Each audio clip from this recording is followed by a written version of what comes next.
स्वागत है। देखिए हमारे सामने मौजूद हैं आसिफ इकबाल जी, जिनका पहले मैं इंटरव्यू ले चुका हूं और जुझारू और आप समझ सकते हैं कि रामनगर नगर पालिका में चुनाव को एक नई दिशा देने वाले, मुद्दों पर बात करने वाले और वरिष्ठ पत्रकार और हमारे बड़े भाई आसिफ इकबाल जी। सर प्रणाम, कैसे हैं सर आप? नमस्कार। सर देखिए इत्तेफाक से इंटरव्यू का मुझे कैरी जाना था और एकदम से आसिफ इकबाल का फोन आया। मैंने कहा भाई साहब, बोले मैंने कहा मैं कैरी जा रहा हूँ, कह रहे मैं भी देरी हूँ। मैंने कहा सर आपका इंटरव्यू लेना है। सुनने में आया कि आप नाम वापस ले रहे हैं, कहाँ से लगे? बोले आओ इंटरव्यू लो, पता चलेगा।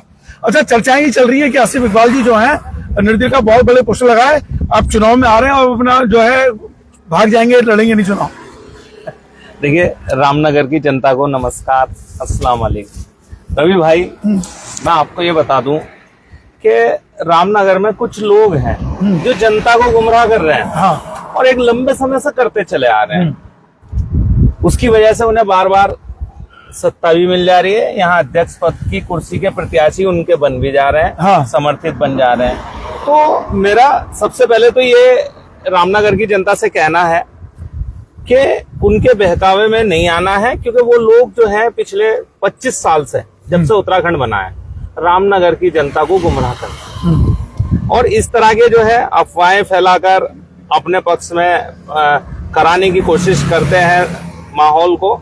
वो सारी चीजें जो है, खैर मैं इन चीजों पे नहीं जाता, वो उनका अपनी रणनीति है। लेकिन जहां तक हम बात करें चुनाव की, सेवा का चुनाव है जी। और एक सेवक का चुनाव होना है रामनगर में। एक कर्तव्यनिष्ठ ईमानदार व्यक्ति का चुनाव होना है। मतलब आप नाम वापस नहीं ले रहे? नाम, मैं तो चुनाव के मैदान में हूँ। अच्छा, और वो लोग ऐसी अफवाह क्यों फैला रहे हैं, क्यों उनको इतना डर है? अच्छा, लोग ये सोचते, लोग ये कहते हैं कि जितने भी निर्दलीय होते हैं ज्यादातर वो खड़े होते हैं, फिर पैसा लेने के खड़े होते हैं, निकल जाते हैं। लेकिन आपने तो इतना पैसा खर्च कर दिया है कि क्या बताएं, मतलब, है ना? देखिए रवि भाई, हाँ, मैं आपको ये बता दूं कि हम क्या लाए थे और क्या लेकर जाएंगे। जी। खाली हाथ आए थे और खाली हाथ चले जाएंगे। सिर्फ जो हम यहाँ सेवा कर देंगे वही हमारे काम आएगी। हमारे यहाँ आखिरत में या अंतिम समय में वही चीजें काम आती हैं। अच्छा देखिए, जब आपका पिछली बार मैंने देखा था, लोगों ने बहुत पसंद किया उसको, क्योंकि आपने मुद्दों पे बात की। जब मुद्दों पे हम बात करते हैं तो जो जमीनी मुद्दे होते हैं, मुझे लगता है कि आप चुनाव लड़ रहे हैं, जीते ना जीते, लेकिन जो भी प्रत्याशी चुनाव जीतेगा, चाहे वो कांग्रेस का हो, बीजेपी का हो या निर्दलीय हो, तो वो आपसे सबक जरूर सीखेगा। यानी आपने जो मुद्दे उठाए हैं उन मुद्दों पे बात जरूर करेगा। यानी आपने वो मुद्दे उनको पगलवा दिए हैं।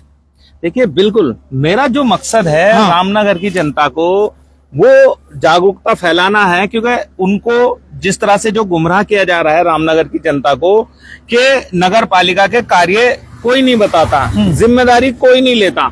मैं ये बता दूं कि रामनगर में मालिकाना हक दिलाने की जिम्मेदारी नगर पालिका की है। हाँ। और हाउस टैक्स भी नीति और स्वामित्व वाली संपत्तियों पर लिया जाए, इसके लिए कार्य करने की जिम्मेदारी नगर पालिका की है जी। और अगर हम बात करें यहाँ रामनगर में, हम गारंटी की बात करें कि प्रत्येक बच्चे की शिक्षा दिलाने की, उच्च माध्यमिक शिक्षा तक की जिम्मेदारी नगर पालिका की है। प्रत्येक परिवार को रोजगार दिलाने की जिम्मेदारी नगर पालिका की है। और यहाँ तक कि प्रत्येक व्यक्ति के स्वास्थ्य की, प्राथमिक उपचार की जिम्मेदारी नगर पालिका की है। और इसके अलावा तमाम ऐसे कार्य हैं जो नगर पालिका की जिम्मेदारी में आते हैं। चाहे हम किड्स प्ले पार्क की बात कर लें, या हम सीवर लाइन को सही तरीके से बात कर लें, या जन्म मृत्यु प्रमाण पत्र जो जारी करते हैं, उसके लिए लोगों को बहुत परेशान होना पड़ता है। तमाम ऐसे कागज बनने होते हैं जिनको बनाने के लिए लोग दर दर मारे फिरते हैं। नगर पालिका कहीं नहीं जाती, नगर पालिका की टीम घर घर घूमे, ये पूछे कि आखिर आपकी समस्या क्या है। देखिए, जो मुद्दों पे आपने बात की है, मुझे लगता है कि जो प्रत्याशी अब जो जीत के आएगा नगर पालिका में, उनके लिए आपने एक ऐसा यक्ष प्रश्न सामने रख दिया है और इतनी चुनौतियां रख दी हैं कि उन चुनौतियों का जवाब जनता मांगेगी उनसे, अगर उनको वोट देगी तो। क्योंकि वो वोट देते समय आपके उठाए मुद्दे उन पर भारी पड़ने वाले हैं। क्या मानते हैं आप? देखिए, मैं तो जनता से ये कह रहा हूँ कि आप अपने सवाल रखिए प्रत्याशी के सामने। अपने कम से कम 10 सवाल रखिए। जितने भी प्रत्याशी चुनाव के मैदान में है, उनसे पूछिए, उनकी क्वालिटी चेक कीजिए कि वो कितना पढ़ा लिखा है, कितनी कार्य क्षमता है, कितना विकास कर सकता है, कितनी सोच है, सबका साथ सबका विकास, सबके विश्वास वाला है नहीं है, सभी धर्मों को साथ लेकर चल सकता है नहीं चल सकता है। क्या आखिर उसकी क्या योग्यता है? कुछ पब्लिक अपने सवाल रखे, स्थानीय मुद्दों के सवाल रखे कि उसको जानकारी है नहीं है, कैसे दूर कराएगा। ऐसे ही कोई जो है नेता बन के या कोई जो है प्रत्याशी बन के अगर झूठे वादे करने आ जाए तो उसको पब्लिक चेक करे। जी हाँ, देखिए जितने भी निर्दलीय प्रत्याशी इस समय मैदान में हैं, उनमें सबसे बेहतर मुझे आसिफ इकबाल जी लगे, और इसीलिए मैं आसिफ इकबाल जी के पास पहले इंटरव्यू ले चुका हूँ। आई आंटी जी, आई कोई बात नहीं, आओ। देखिए हमारी माता शक्तियां हैं जो उस समय, आइए आप लोग आराम से आइए, कोई बात नहीं। देखिए तो फुटबॉल बैठे हुए हैं, देखिए फुटबॉल इसलिए बैठे हुए हैं क्योंकि कई जगह फुटबॉल से कब्जे हो चुके हैं। अच्छा, जब आप चुनाव जब लड़ेंगे आप, तो आप ये उम्मीद करते हैं कि रामनगर में पार्किंग व्यवस्था भी सुधारेंगे और जो फुटपाथ पर कब्जे हो गए हैं वो भी छूट जाएंगे? देखिए फुटपाथों पर जो कब्जे हुए हैं नगर पालिका की अव्यवस्था है। और जहां तक जो पार्किंग की व्यवस्था की बात करें, नगर पालिका पार्किंग की व्यवस्था और जो चौड़ीकरण, जो सड़कों का चौड़ीकरण होना है, रामनगर के अंदर के कुछ ऐसे मार्ग हैं जिनका चौड़ीकरण होना नितांत जरूरी है, बहुत जरूरी है, और उनकी वजह से जो है प्रॉब्लम्स हो रही है। मैं आपको बता दूं कि जो पोस्टमार्टम हाउस वाली रोड है जी, वो उसका चौड़ीकरण होना बहुत जरूरी है। वो बीचों बीच निकलने वाली एक रोड है रामनगर के, आधा रामनगर इधर है, आधा इधर है। बिल्कुल सही आपने। और वो चौड़ी हो जाएगी तो जो पोस्टमार्टम हाउस में हमारे लोग वहां जाते हैं जिनके अकस्मात और इस तरह से दुर्भाग्यपूर्ण डेथ हो जाती है, उनके परिजन वहां कितना परेशान होते हैं, इस मुद्दे को कोई नहीं देख रहा है। देखिए ये आसिफ इकबाल जी की यूएसपी है कि बिल्कुल मुद्दों पे वो बात करते हैं, इसलिए इनका इंटरव्यू लेने में मुझे बड़ा आनंद आता है। और देखिए इन्होंने एक चुनौतियां पेश कर दी हैं बाकी दावेदारों साहब। देखिए आपका तो चुनाव लड़ना तय है क्योंकि हम निर्दलीय हैं, कांग्रेस की ओर से घोषणा होनी है, बीजेपी की ओर से घोषणा होनी है, तो अब जो प्रत्याशी बनेगा उनके सामने ये जज पोस्टर लेके हम जोड़ जाएंगे। मैं इनका पोस्टर देख रहा था, उस पर आऊंगा।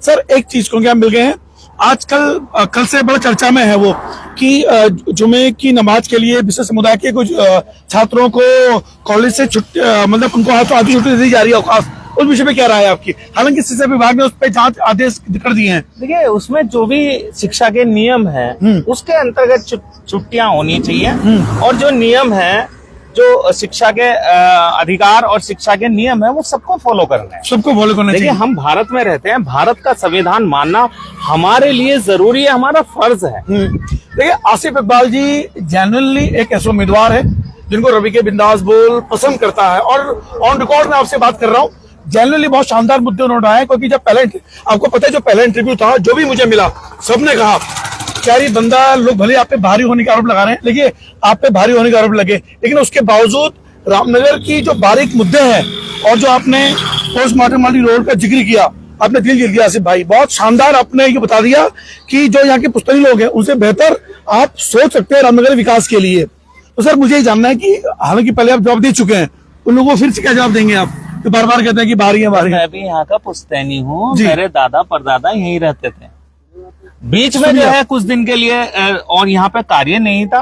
देखिए बहुत छोटे कार्य करते थे हमारे फैमिली के लोग, तो बड़े काम थे नहीं, तो वो यहाँ से उन्होंने पलायन किया। आज भी उत्तराखंड से लोग मजबूर होकर पलायन कर रहे हैं कि कारोबार नहीं है, कारोबार नहीं है। अब वो दंश हमने रामनगर की जनता के सामने नहीं आने देना है। मैं वादा करता हूँ जनता का फैसला चाहे जो भी रहे जी, चाहे मुझे चुने ना चुने, लेकिन जो जनता के जो मुद्दे हैं, जो जरूरत है, यहाँ नशा मुक्ति केंद्र, नशे के लेकर के युवाओं को बचाना, रोजगार दिलाना, प्रत्येक परिवार में से एक व्यक्ति को जरूर रोजगार दिलाया जाएगा, और दूसरा यहाँ पे प्रत्येक बच्चे की शिक्षा की जिम्मेदारी नगर पालिका लेगी 10+2 तक की।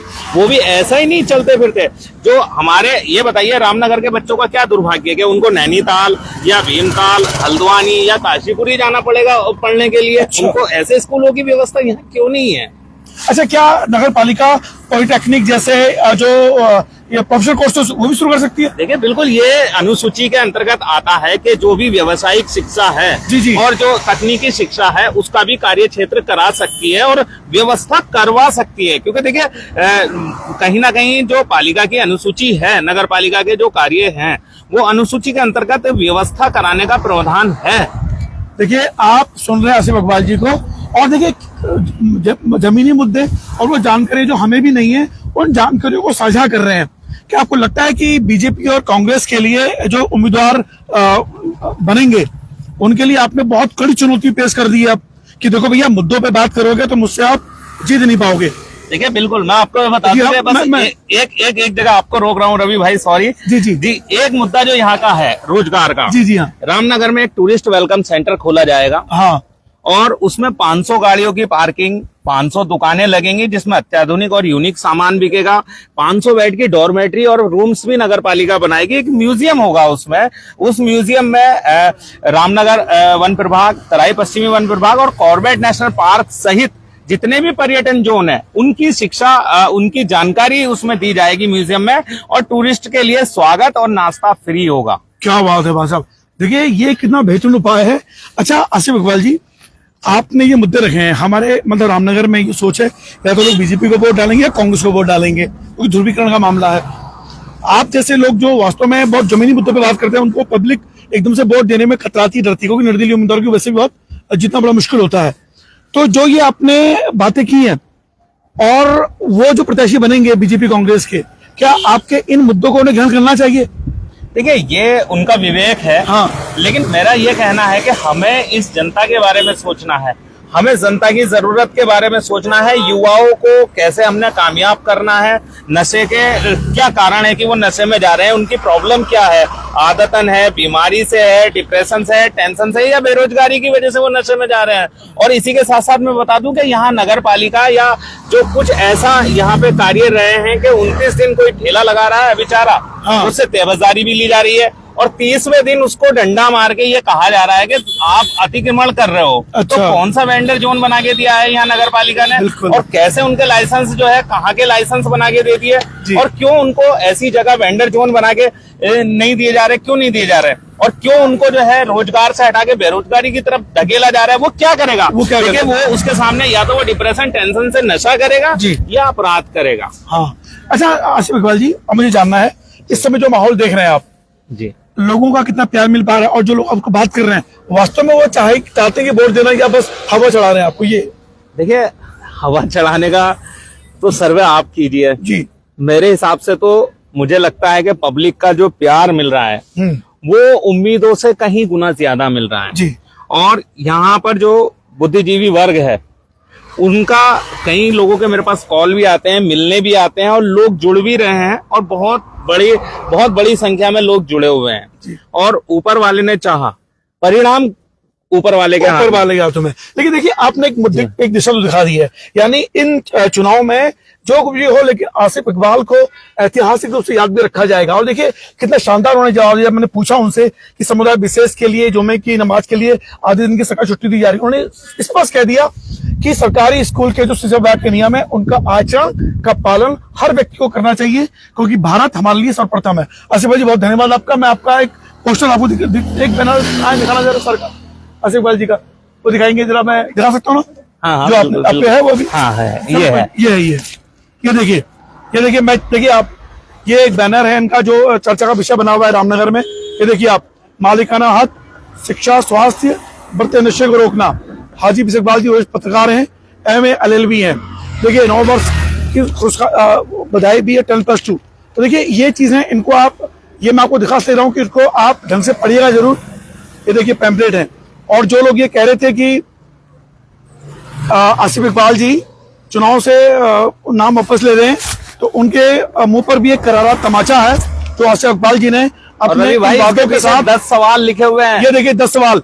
चुनाव में प्रत्याशी कितना पढ़ा लिखा हो, नगर की समस्याओं की जानकारी हो, नगर पालिका के कार्यों को कहाँ जानता हो, आधुनिकता से इस दौर में इंटरनेट व लैपटॉप की जानकारी हो, विकास कार्य करने की क्षमता हो, अपने किए वादे पूरे कर सके, विकास की सोच रखता हो, निस्वार्थ स्वच्छ छवि, सारे धर्मों को साथ लेकर चले, सबका साथ, सबका विकास, सबका विश्वास। और एक लाल रंग से एक लाइन लिखी है, उसे जरूर पढ़िए। हाँ, मेरा आपसे वादा है कि आपका पहले जो भी रहे लेकिन आपकी सेवा करता रहूंगा। यानी कि कुल मिला के अब आप आसिफ इकबाल जी कूद चुके हैं, एक नेता के रूप में स्थापित हो चुके हैं, जीते या हारे अब जनता की सेवा में लगातार। आसिफ इकबाल जी क्या बात है। और आसिफ इकबाल जी आपका धन्यवाद। उम्मीद करता हूँ कि रामनगर को एक चुनाव में मुद्दों की एक नई दिशा देने वाले आसिफ इकबाल जी के इस पोस्टर पर आप जरूर ध्यान देंगे। और आपका अगर मन किसी बीजेपी कांग्रेस को वोट देने का है तो उनसे आप सवाल जरूर करेंगे कि आसिफ इकबाल जी ने जो सवाल किए क्या हमें वो मिलने वाला है या नहीं। आपके सवाल और भी हो सकते हैं, आपके स्थानीय मुद्दे और भी हो सकते हैं, आप उनके भी नंबर दें। आप उस प्रत्याशी को चुने जिसमें आपकी मार्किंग में ज्यादा नंबर जिसको मिल रहे हो। जी। हमने यहाँ सेवक चुनना है, किसी की राजनीतिक जिज्ञासा पूरी नहीं करनी है। जी बिल्कुल। फिलहाल रवि के बिंदास बोल, शुक्रिया। जय उत्तराखंड, जय भारत, जय जैसे भगवान जी। देख लेते रवि के बिंदास बोल।